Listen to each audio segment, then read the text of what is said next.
Good morning, Calvary. I'm here to share with you a little bit this morning about our Rule of Life book as we're in our week 3 of our Rhythm series.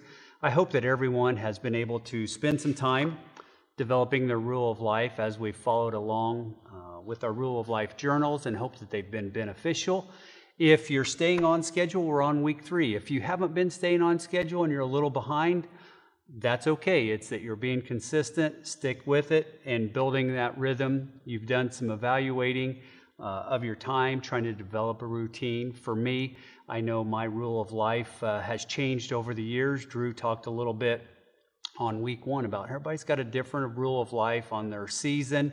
For me, one of the big changes, I used to be a morning newspaper guy, and then I became a morning runner, and I think I evaluated that I could be spending my time with God a little more beneficial. And my Rule of Life changed into starting my day in the Word for an extended period of time with my cup of coffee, and then I would go run. And then when I come back, I check in with the world. So for me, that's been a big change, probably part of the reason why I've got a role at the church now and I'm not a teacher, because my morning routine changed a lot, spending more time with God, and I'm glad that I've been able to do that. This week, week 3, if you're starting with that, it's about paying attention to our relational health.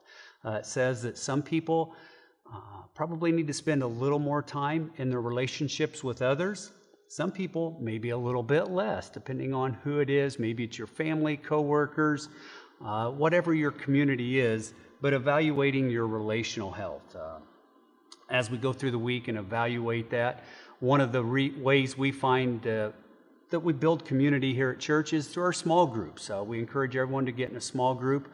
I know for me, when we started a small group or joined a small group, it wasn't something that I really did willingly years ago, but it was one of the best things we've ever done, and we've been in a small group and led for years, and it's something I encourage young married couples, old married couples, everything in between, to join. It's a good way to do that. Again, we learn better when we're in community. This journal as well. As you've done this, I hope that you're able to share with others, maybe a friend, maybe a family member as you go, and developing your rule. Hopefully there's some meaningful resources that you've been getting out of that. This week we've got a good article about your Rule of Life, and the challenge at the end of the week is to spend an hour with somebody else, just talking, just spending time. Maybe it's over a meal, maybe it's over a cup of coffee, and sharing some of the things.